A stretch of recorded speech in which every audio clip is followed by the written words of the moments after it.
UN Security Council diplomats are expected to visit South Sudan this week.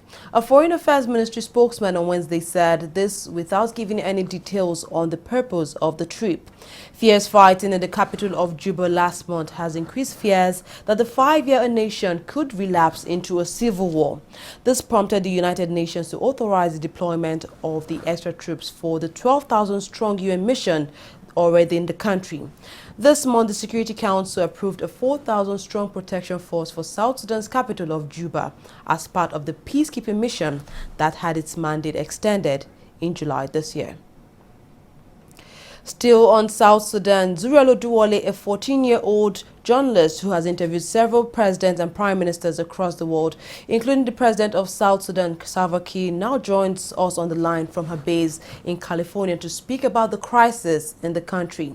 Now, Zuriel, as someone who has met and interviewed President Salva Kiir, there is no doubt that you will be very interested in what's going on in that country. Can you give us your thoughts on the crisis in South Sudan? Well, thank you very much for having me on your show.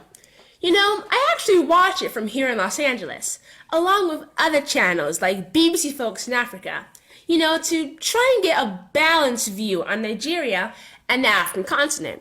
So it's really cool. I actually really enjoy it.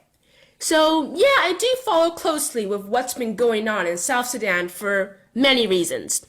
First, for those who don't know, South Sudan actually has the highest rate of girl marriage in Africa, where most girls by age 12 and 13 are married.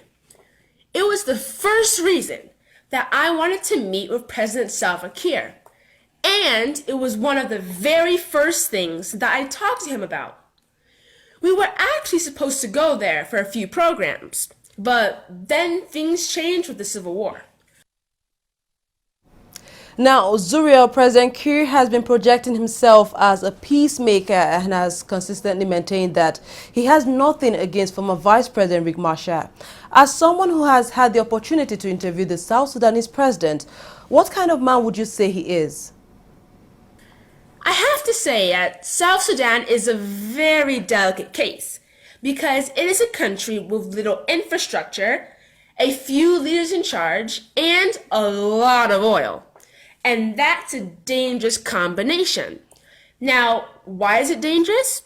Because it allows mistrust to grow between tribes, groups, and factions who are tasting power for the very first time.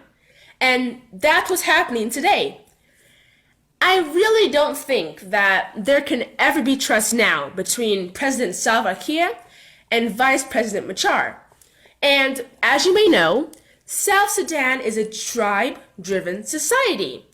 And what makes things now more complicated is that President Salva Kiir's newly appointed vice president, who replaced Riek Machar, has been rejected by the elders of the newer tribe, which is where former Vice President Machar comes from.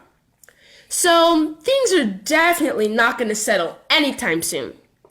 Now, if I was being asked to advise, I would recommend that both leaders agree to step down and hand over to the elders in the country for like 1 or 2 years while peace is made and new elections are held. But that's just how I see things, and I'm only 14.